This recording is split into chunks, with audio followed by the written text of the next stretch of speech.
ساری باتیں سننے کے بعد اس کے قدم ڈگمگائے تو ہانیہ نے اسے سہارا دیا۔ میں ٹھیک ہوں، اس نے اپنا چہرہ رگڑ کر صاف کیا۔ بیٹھو۔ نہیں، مجھے اپنے بھائی اور ماں سے ملنے جانا ہے۔ تیز تیز قدم اٹھاتی وہ گھر سے باہر نکل گئی تھی۔ ہانی، شیری یا سلمان کو بلاؤ فوراً، پھپھو نے ہانیہ سے کہا جو اسفرین کے جانے پر ہکا بکا کھڑی تھی۔ وہ جب آفریدی پیلس سے نکلی تو ہلکی ہلکی بوندا باندی ہو رہی تھی جو کہ قبرستان تک پہنچنے تک موسلادھار بارش میں بدل گئی۔ معاذ اور راجیہ بیگم کی قبریں ساتھ ساتھ ہی تھیں۔ وہ آج سے 2 ہفتے پہلے غیور کے ساتھ قبرستان آئی تھی۔ تب اسے یہ معلوم نہیں تھا کہ اس کی ماں کے ساتھ والی قبر میں ابدی نیند سونے والا بھائی اسی کے ہاتھوں اس دنیا سے رخصت ہوا تھا۔ صدمے نے اسے ذہنی مریض بنا دیا تھا۔ غیور نے اس سے یہی کہا تھا کہ اس کی ماں اور بھائی کی وفات ایک حادثے کے باعث ہوئی جس کے صدمے نے اسے ذہنی مریض بنا دیا تھا۔ ان دونوں کی قبروں کے درمیان بیٹھی وہ پچھلے 2 گھنٹوں سے پھوٹ پھوٹ کر رو رہی تھی۔ وہ سب کیسے بھول گئی ہے؟ اتنا ظلم، بھائی کا قتل، ماں کی نفرت، حتیٰ کہ اسے تو اپنی ماں کا آخری دیدار بھی میسر نہ ہوا تھا۔ ماں، وہ ان دونوں قبروں کے درمیان بیٹھی دھاڑے مار مار کر رو رہی تھی۔ شونا، شہیر اور سلمان بھی وہیں چلے آئے تھے۔ شونا بیٹا، سلمان نے اس کے سر پر ہاتھ رکھا۔ بارش میں بھیگنے کی وجہ سے اس کے کپڑے کیچڑ آلود ہو چکے تھے۔ کپڑوں کے ساتھ ساتھ اس کے منہ پر بھی گیلی مٹی لگی ہوئی تھی۔ ہاتھ مت لگائیں مجھے، کچھ نہیں لگتے آپ سب میرے۔ اس نے بد لحاظی سے سلمان کا ہاتھ جھٹکا۔ شونا، کیا بدتمیزی ہے یہ؟ شہیر بڑے بھائی کی توہین پر خفا ہوا تھا۔ بدتمیزی؟ میں بدتمیزی کر رہی ہوں؟ اور جو آپ لوگوں نے میرے ساتھ کیا وہ کیا تھا؟ کیسے بھیج دیا آپ لوگوں نے مجھے اس غیور کے ساتھ جس انسان نے مجھ سے میرا سب کچھ چھین لیا؟ آپ کیسے مجھے اس کے رحم و کرم پر چھوڑ سکتے تھے سلمان لالا؟ ٹھنڈ سے اس پر کپ کپی طاری ہو چکی تھی۔ غیور کے ساتھ جانے کا فیصلہ تمہارا تھا بچے، وہ سر جھکائے بولا، اور آپ نے جانے دیا؟ ضد تو میں نے ہاسپٹل جاتے ہوئے بھی کی تھی نا کہ مجھے نہیں جانا، آپ لوگوں کے ساتھ رہنا ہے۔ تب تو میری ضد کو خاطر میں لائے بغیر زبردستی آپ نے مجھے وہاں بھیج دیا تھا۔ کیوں؟ سچ کہیں نا لالا کہ آپ میری ذمہ داریوں سے تنگ آ کر مجھے غیور عباس بلوچ کے ساتھ بھیج دیا آپ نے۔ سگی بہن نہیں تھی نا آپ کی، تبھی جان چھڑوائی مجھ سے۔ آپ نے مجھے اس انسان کے ساتھ بھیج دیا جس نے میرے ہی بھائی کا قاتل بنا دیا مجھے۔ میرا معاذ، اپنے ہاتھوں کو اس نے زمین پر مارا۔ میری ماں میرے دبے غموں کی وجہ سے مر گئی اور میں، اس نے کھڑے ہو کر اپنے ہاتھوں کو یوں دیکھا جیسے وہ معاذ کے خون سے رنگے ہوں۔ میں ساری زندگی پاگل خانے میں رہتی، گھٹ گھٹ کر مر جاتی نا، مرنے دیتے نا مجھے۔ کیوں اس شخص کا احسان مند بنایا آپ نے مجھے؟ اس نے تم پر کوئی احسان نہیں کیا شونا، شوہر ہے وہ تمہارا۔ سلمان کی مکمل خاموشی پر شہیر نے کہا، وہ دشمن ہے میرا، نفرت ہے مجھے اس کے چہرے سے، اس کے نام سے، اس کے ذکر سے۔ اس کی نفرت بھری چیخ پورے قبرستان میں گونج رہی تھی۔ گھر چلو، یہاں تماشا بنا کر تم کیوں معاذ اور چچی امی کو اذیت دے رہی ہو؟ ہاتھ جوڑتا ہوں تمہارے سامنے، گھر چلو۔ سلمان کی منت پر وہ گھر چلنے کے لیے تو تیار ہو گئی۔ غیور مسلسل اس کا نمبر ملا رہا تھا جو کہ کوئی نہیں اٹھا رہا تھا۔ حیدرآباد آنے کے 2 دن تک وہ 10 بار ان دونوں میں رابطہ ہوتا رہا تھا، مگر آج صبح فجر کے بعد سے اب شام ہونے کو آئی تھی، ان دونوں کے درمیان کوئی بات نہیں ہوئی تھی۔ اس نے گھر فون ملایا تو پتہ چلا کہ بھابھی کے بلانے پر وہ آفریدی پیلس گئی ہے۔ اس نے دوبارہ اسفرین کا نمبر ملایا۔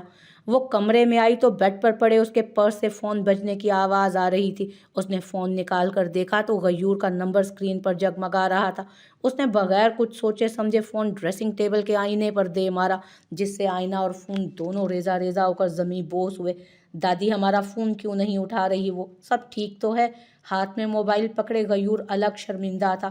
یا اللہ، یہ کیا کر رہی ہے سلمان؟ کانچ ٹوٹنے کا شور سن کر اجالا نے دل تھام لیا۔ آج نہیں تو کل یہ ہونا ہی تھا۔ اسی دن کے خوف سے میں اسے غیور کے ساتھ نہیں بھیجنا چاہتا تھا، کترا رہا تھا اسے وہاں بھیجنے سے۔ صوفے پر بیٹھے سلمان نے اپنا سر پکڑ رکھا تھا۔ غیور کی کال آ رہی ہے، لاؤنج میں آتے شہیر نے بتایا۔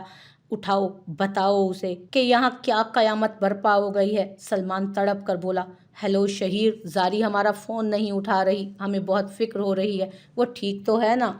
فکر کے باعث وہ سلام دعا بھی فراموش کر گیا۔ کچھ بھی ٹھیک نہیں ہے غیور، شہیر نے تمام باتیں اسے بتائیں۔ یا اللہ، اس سارا کو تو ہم زندہ نہیں چھوڑیں گے۔ اس کا بس چلتا تو اڑ کر اسلام آباد پہنچ جاتا۔ پہلے شونا کا سوچو، وہ کسی کی نہیں سن رہی غیور، اس کی حالت سے ہم سب خائف ہیں یار، ہم زاری کو آ کر سمجھا لیں گے، ہم آج ہی واپس آ رہے ہیں۔ اس نے کال کاٹ دی۔ میں جا کر دیکھتی ہوں۔ ہانیہ جانے کے لیے اٹھی تو پھپھو نے روک دیا۔ وہ غصے میں تمہیں کوئی نقصان نہ پہنچا دے ہانی، مت جاؤ۔ پھپھو کا خدشہ بھی اپنی جگہ درست تھا۔ پھپھو ٹھیک کہہ رہی ہیں، اسے اس کے حال پر چھوڑ دو۔ سلمان نے سب کو نیا حکم جاری کر دیا تھا۔ غیور شام میں اسلام آباد پہنچ گیا تھا۔ اس نے اپنی واپسی کے متعلق صرف ظہور کو ہی بتایا تھا۔ بلوچ حویلی جانے کی بجائے اس نے آفریدی پیلس کا رخ کیا تھا۔ ڈرائیور کو ایئرپورٹ پر ہی چھوڑ کر اس نے خود گاڑی ڈرائیو کی۔ ظہور بھی اس کے ساتھ فرنٹ سیٹ پر براجمان تھا۔ ہیلو، ڈیش بورڈ پر پڑا اس کا موبائل بجا تو اس نے گاڑی چلاتے ہوئے کال اٹھائی۔ ہم مل سکتے ہیں؟ اسفرین کی آواز سن کر اس نے سکھ کا سانس لیا۔ زاری، اللہ کا شکر ہے تم ٹھیک ہو، ہم کتنے فکر مند تھے تمہارے لیے۔ اسے گویا دنیا کی سب سے بڑی خوشی مل گئی تھی۔ میں فارم ہاؤس آ رہی ہوں، وہیں ملیں گے۔ فون بند ہو گیا۔ تمہاری بھابھی نے ملنے بلایا ہے، اس نے خوشی سے کہا۔ کہاں؟ ہمارے فارم ہاؤس۔ چلو اترو گاڑی سے، ہمیں جانا ہے۔ اس نے گاڑی روک دی۔ اتنی بارش میں کہاں جاؤں گا بھیا، اس نے مسکینوں والی شکل بنائی۔ تمہاری بھابھی نے اکیلے بلایا ہے یار، اس نے آنکھیں ہی بدل لیں۔ آئی پرومس میں گاڑی میں ہی رکوں گا، پلیز ساتھ لے چلیں۔ کیا پتا بھابھی نے آپ کو قتل کرنے کا کوئی منصوبہ بنایا ہو۔ ڈاکٹر بھائی ساتھ ہوا تو جان بچ جائے گی آپ کی۔ ظہور آنکھ دبا کر بولا۔ ہمیشہ بکواس ہی کرنا۔ غیور نے برا منہ بنا کر گاڑی دوبارہ سٹارٹ کی۔ جہان واش روم سے باہر آیا تو اسفرین اس کے کمرے سے نکل رہی تھی۔ اس نے آواز بھی لگائی مگر وہ نہ رکی اور چلی گئی۔ تبھی جہان کی نظر سنگھار میز پر گئی جہاں اس نے ابھی کچھ دیر پہلے ہی اپنی ریوالور رکھی تھی جو اب وہاں سے غائب تھی۔ سلمان لالا۔ وہ دوڑتا ہوا سلمان کے کمرے میں آیا جہاں سب لوگ جمع تھے۔ شونا میری ریوالور اور گاڑی کی چابیاں لے کر کہیں چلی گئی ہے، اس کی سانس چڑھی ہوئی تھی۔ اف خدایا! ظہور کو باہر گاڑی میں ہی چھوڑتا غیور اندر آیا تھا۔ اسفرین کے یہاں بلانے کا مقصد اسے بات چیت ہی لگ رہا تھا، شاید وہ اسے ایک اور موقع دینا چاہتی تھی۔ زاری، وہ لان میں ہی بیٹھی تھی۔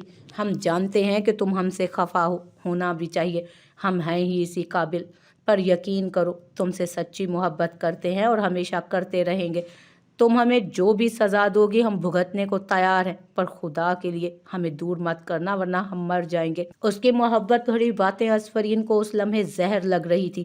کتنی منافقت تھی اس انسان میں کہ پل میں کچھ ہوتا تھا اور پل میں کچھ۔ میں یہاں کوئی بات نہیں کرنے آئی غیور عباس بلوچ، میں یہاں اپنے بھائی، اپنی ماں کی موت کا حساب لینے آئی ہوں۔ قاتل تو تم نے مجھے بنا ہی دیا ہے، اب ایک قتل کروں یا دو، سزا تو وہی ملے گی نا۔ چادر میں چھپائی ریوالور اس نے غیور پر تانی تھی۔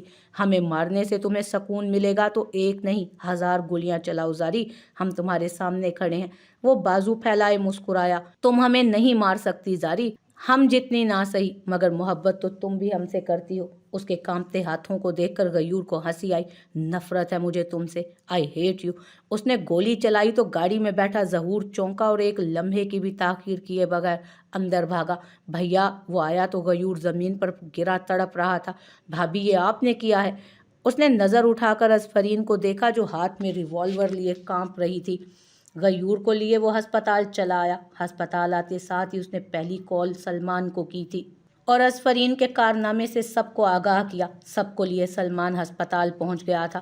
گولی غیور کے دل کے بہت قریب کے پاس سے لگی تھی۔ بروقت ہسپتال لائے جانے کی وجہ سے اس کی جان تو بچا لی گئی، مگر اسفرین کے اس قدر شدید رد عمل پر سبھی دنگ رہ گئے تھے۔ وہ نفرت میں اس حد تک بھی جا سکتی تھی کہ اپنے ہی شوہر کو قتل کر دے۔ تمہاری بہن کو تو اب ہم سے غیور بھی نہیں بچا سکتا، وارڈ کے باہر کھڑے عباس بلوچ نے سلمان کو دھمکایا۔ وہ ہے کہاں ظہور؟ شہیر نے سوال کیا۔ مجھے نہیں پتا۔ آج اس کا لہجہ بھی اجنبی تھا۔ ریوالور لیے وہ خود ہی پولیس اسٹیشن چلی آئی تھی۔ زندگی کے سب سے بڑے دھچکے کے بعد کوئی بھی قدم اٹھانا اسے مشکل نظر نہیں آیا تھا۔ موت کا خوف تو اب وہ بہت پیچھے چھوڑ کر اتنا آگے چلی آئی تھی کہ واپسی کا ہر راستہ مستقل طور پر بند ہو چکا تھا۔ اس نے ریوالور انسپکٹر کی میز پر رکھی اور اقبال جرم بھی کر لیا۔ میں نے اس ریوالور سے غیور عباس بلوچ کا قتل کیا ہے، اور صرف اتنا ہی نہیں، 3 سال پہلے میں نے اپنے چھوٹے بھائی معاذ کی بھی جان لی تھی۔ میں خود کو قانون کے حوالے کرنے آئی ہوں۔ وہ ہر خوف پھلائے بیٹھی تھی۔ آپ غیور عباس کی بیوی ہیں نا؟ عباس بلوچ صاحب کی بڑی بہو۔ پولیس انسپکٹر اسے پہچان گیا۔ بدقسمتی سے مجھے اریسٹ کریں گے یا نہیں؟ اس نے سیدھی بات کی۔ غیور کا آپریشن کامیاب ہونے کے بعد اسے کمرے میں شفٹ کر دیا گیا تھا۔ اسے ہوش اب بھی نہیں آیا تھا۔ بقول ڈاکٹر کے اسے صبح سے پہلے ہوش نہیں آنا تھا۔ بلوچ اور آفریدی خاندان کے سب افراد ہسپتال میں ہی ڈیرا ڈالے بیٹھے تھے۔ کیا وہ بدبخت وہاں کیا کر رہی ہے؟ انسپکٹر کی کال آنے پر عباس بلوچ بے اختیار چلائے تھے۔ وہ گرفتاری دینے آئی ہے بلوچ صاحب، ہم نے ابھی تک انہیں گرفتار نہیں کیا، آپ بتائیں کیا کرنا ہے؟ اس نے ڈرے سہمے انداز میں پوچھا۔ اس لڑکی کو تو خود ہم اپنے ہاتھوں سے ماریں گے۔ ان کے نیک ارادوں کو سن کر پاس بیٹھے سلمان اور شہیر بھی اٹھ کھڑے ہوئے۔ ہماری بہن کہاں ہے بلوچ صاحب؟ سلمان فوراً ان کے پاس آیا۔ پولیس اسٹیشن چلی گئی ہے تمہاری چہیتی گرفتاری دینے۔ اسے سزا قانون نہیں ہم دیں گے، وہ قہر آلود انداز میں بولے۔ میں جا کر دیکھتا ہوں۔ شہیر وہاں سے دوڑا تھا۔ شہیر پولیس اسٹیشن پہنچا تو اسفرین وہیں سٹول پر بیٹھی تھی۔ وہ فوراً اس کی طرف لپکا، رو رو کر آنکھیں اور چہرہ دونوں سرخیاں ٹپکا رہے تھے۔ وہ پنجوں کے بل اس کے قدموں میں جا بیٹھا۔ شونا وہ بچ گیا ہے نا؟ اس کے لہجے میں رتی بھر بھی پچھتاوا نہیں تھا۔ ہاں، جواب توقع کے عین مطابق تھا۔ تبھی عباس بلوچ نے مجھے ابھی تک زندہ رکھا ہوا ہے، ورنہ کب کا مجھے مروا چکے ہوتے۔ مجھے زندہ چھوڑ کر غلطی کر رہے ہیں وہ باپ بیٹے۔ وہ ابھی بھی ہوش و حواس سے محروم تھی۔ اللہ کے واسطے شونا کچھ تو خوف کرو، اپنے شوہر پر جان لیوا حملہ کر کے بھی تمہیں سکون نہیں ملا؟ شہیر برہم ہوا تھا۔ نہیں، مجھے سکون اس وقت ملے گا جب میں اس انسان کو موت کے گھاٹ اتار دوں گی۔ اس نے شہیر کی آنکھوں میں آنکھیں ڈالے کہا، تم نے یہاں آ کر غلطی کی، تمہیں تو پاگل خانے جانا چاہیے تھا، وہیں تمہارا اصل مقام ہے۔ شہیر قدموں پر اٹھتے ہوئے گھرایا تھا۔ آپ مجھے اریسٹ کریں گے یا میں میڈیا کو بلواؤں؟ اس نے وہیں کھڑے کھڑے اونچی آواز میں پولیس والے کو دھمکی دی۔ ان کا ذہنی توازن درست نہیں ہے، انہیں لے جائیں۔ پولیس انسپکٹر اسے نظر انداز کرتا شہیر سے ہم کلام ہوا تھا، گھر چلو۔ شہیر نے اس کا بازو پکڑا۔ شہری چھوڑو مجھے۔ اس نے اپنا ہاتھ چھڑوانے کی ناکام کوشش کی۔ گھر چلو شونا۔ اس کی گرفت اور لہجہ دونوں مضبوط ہوئے تھے۔ میں گھر نہیں چلوں گی، کسی کے کہنے پر بھی نہیں۔ وہ بھی اسفرین عالم تھی، میرے کہنے پر بھی نہیں۔ اسی دوران سلطان بشیر کی آواز گونجی تھی، ایس بی۔ وہ اسے دیکھتے ساتھ ہی اس کے سینے سے لگ کر رونے لگی۔ بس میرا بچہ، سلطان نے اسے خود سے الگ کرتے خاموش کروایا۔ تمہیں آفریدی پیلس نہیں جانا تو مت جاؤ، میرے ساتھ میرے گھر چلو، اپنے ایس بی کے گھر، اپنے ایس بی کے گھر چلو۔ وہ اسے ملائمت سے سمجھانے لگا، میں غیور کو کبھی معاف نہیں کروں گی، نہ ان سب کو جنہوں نے مجھے غیور کے سچ سے لا علم رکھا۔ وہ روتے ہوئے ہچکیاں لینے لگی۔ بس چلو بچے۔ اس کو اپنے حصار میں لیے سلطان وہاں سے لے گیا۔ غیور کو 24 گھنٹے بعد ہوش آیا تھا۔ بے ہوشی کے عالم میں بھی اس نے بار بار اسفرین کا ہی نام پکارا تھا۔ اگر اس کی نفرت بے انتہا تھی تو غیور عباس بلوچ کی محبت کی بھی کوئی انتہا نہ تھی۔ زاری، اس کی آنکھیں کھلی تو والدین اور بھائی بھابھی وہیں کھڑے تھے۔ زاری ٹھیک تو ہے نا ظہور؟ اس نے خود کو تو کوئی نقصان نہیں پہنچایا؟ درد کی شدت سے اس کا بولنا بھی محال تھا۔ اب بھی اسے اسی بدبخت کی پڑی ہوئی ہے۔ اس نے تیری جان لینے کی کوشش کی ہے گدھے۔ بیٹے کی دیوانگی پر عباس بلوچ لاچاری سے گھر تھے۔ ہماری جان تو اسی کے پاس ہے بابا سائیں، وہ 1000 بار بھی جان لے تب بھی ہنستے ہنستے جان دے دیں گے۔ اس کے لبوں پر کوئی شکوہ نہیں تھا۔ بھیا بھابھی کی اس حرکت کے بعد بھی آپ؟ ظہور ششدر رہ گیا۔ ہم نے تو اس سے بھی زیادہ اس پر ظلم کیے ہیں۔ اس کا غصہ جائز ہے ظہور، ہمیں بتاؤ ہماری زاری ٹھیک ہے نا؟ اس نے سوال دہرایا۔ پتہ نہیں، ظہور نے کندھے اچکائے۔ سلمان لالا کو فون ملا کر پوچھو نا، ورنہ ہم اسی فکر سے مر جائیں گے۔ اس کے سر چڑھا محبت کا بھوت اترنے کا روادار ہی نہ تھا۔ بھیا میری بات ہوئی ہے حامی سے، بھابھی ٹھیک ہیں، وہ اپنے چاچو کے گھر رہ رہی ہیں۔ صنم کے جواب پر اسے تسلی کی بجائے حیرانی ہوئی۔ سلطان بشیر خان کے گھر؟ اس کا لہجہ بدلا۔ جی، اب آپ آرام کریں بھیا، آپ کو آرام کی سخت ضرورت ہے، ظہور ملتجی انداز میں بولا۔ زاری کو وہاں نہیں جانا چاہیے تھا۔ آنکھیں میچ کر اس نے سوچا، سلطان بشیر کے ہمراہ وہ اس کے گھر تو چلی، مگر غیور کا خیال اب بھی اس کے ذہن سے نہیں نکل رہا تھا۔ یہاں آئے اسے 1 ہفتہ گزر گیا تھا، اور اس ہفتے میں کتنی بار سلمان وغیرہ نے اس سے ملنے اور بات کرنے کی کوشش کی، مگر جب بھی کوئی آتا وہ کمرے میں جا کر بند ہو جاتی۔ صنم بھی اس سے ملنے آئی تھی، مگر اسے بھی مایوس ہی لوٹنا پڑا۔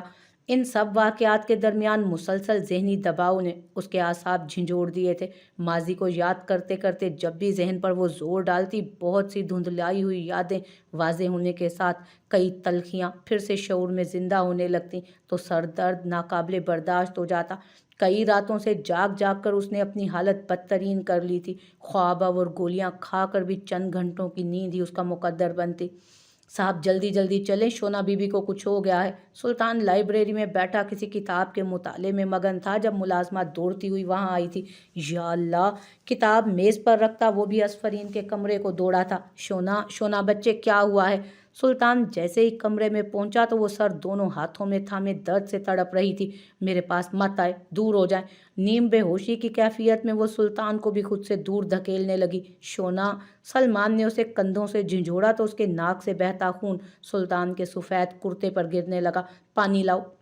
اگلے ہی لمحے وہ بے ہوش ہوتی سلمان کے سینے سے جا لگی تھی۔ شونا بچے! سلمان نے اسے خود سے دور کیے دونوں گالوں کو چھوا تو اس کا پورا وجود برف کی مانند سرد پڑا تھا۔ اگلے چند لمحوں میں وہ اسے لیے ہسپتال کا رخ کر چکا تھا۔ ڈاکٹر سب ٹھیک تو ہے نا؟ ابتدائی طبی معائنے کے بعد ڈاکٹر باہر آئی تو سلطان کا خوف سے حال برا ہو چکا تھا۔ انہیں برین ہیمریج ہو سکتا تھا سلطان صاحب، کیا وہ کسی ذہنی دباؤ میں ہیں؟ ڈاکٹر نے سلطان کو ہی باتیں سنا دی۔ ہاں لیکن سلطان بھی لاجواب ہوا۔ سوری ٹو سے، یہ ان کی ول پاور تھی جو وہ برداشت کر گئیں، ورنہ ایسے اٹیک کے بعد مریض کا بچنا تقریباً ناممکن ہی ہوتا ہے۔ ڈاکٹر نے اب بھی اس کی حالت خطرناک ہی قرار دیتے ہوئے اسے انتہائی نگہداشت یونٹ میں ہی رکھا تھا۔ علاج کے دوران ہی اس کا فشار خون خطرناک حد تک گر چکا تھا۔ کیا ہوا چاچو؟ وہ ICU کے باہر ہی چکر کاٹ رہا تھا جب شہیر دوڑتا ہوا ادھر پہنچا۔ شونا کی طبیعت اچانک خراب ہو گئی۔ مجھے کچھ سمجھ نہیں آ رہی۔ سلطان کی آنکھیں بھی فکر سے سرخ پڑ چکی تھیں۔ کیا ہوا ہے بھابھی کو انکل؟ غیور کے لیے ہسپتال آتی صنم کو جیسے ہی اسفرین کے وہاں داخلے کا پتہ چلا تو اس کی خبر گیری سے خود کو روک نہ پائی۔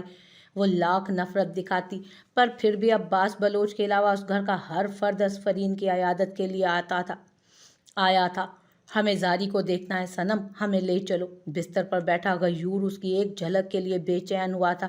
بھیا وہ شدید ذہنی دباؤ میں ہے، اس وقت آپ کا ان کے سامنے جانا آپ سے زیادہ ان کے لیے خطرناک بات ہے۔ صنم نے اسے روکنے کی بارہا کوشش کی۔ وہ بے ہوش ہے، ہم بس اسے دیکھ کر آ جائیں گے، اسے تنگ نہیں کریں گے صنم، ہمیں لے جاؤ وہاں پلیز۔ اس کے لیے مزید فاصلہ برقرار رکھنا موت کے مترادف تھا تاکہ وہ پھر سے تم پر جان لیوا حملہ کر دے۔ وارڈ میں قدم رکھتے عباس بلوچ اس کی نئی فرمائش اور ضد پر برہم ہوئے تھے۔ اس کے ہاتھوں سے نہ بھی مرے تو اس کے بغیر مر جائیں گے بابا سائیں۔ اس کا دیوانگی میں چور انداز ان کے غصے کو مزید ہوا دے گیا۔ ہوش کرو چھوٹے بلوچ، ایسا بھی کیا خاص ہے اس گز بھر کی لڑکی میں؟ بیٹے کی مجنوں والی حالت انہیں اور بے بس کر رہی تھی۔ اس کی خاصیت یہ ہے کہ وہ زاری ہے بابا سائیں، اور اس کی یہی واحد خوبی آپ کے بیٹے کی سب سے بڑی کمزوری ہے۔ ہاتھ میں لگی ڈرپ اتار کر وہ بیڈ سے اترنے کی تیاریوں میں تھا۔ پاگل آدمی! باپ کے طنز پر ظہور نے فوراً آگے بڑھ کر اس کے ہاتھ پر سرجیکل ٹیپ لگائی تاکہ خون کا بہاؤ روکا جا سکے۔ ظہور ہم ہاتھ جوڑتے ہیں، ہمیں ایک بار اپنی زاری کو دیکھنا ہے۔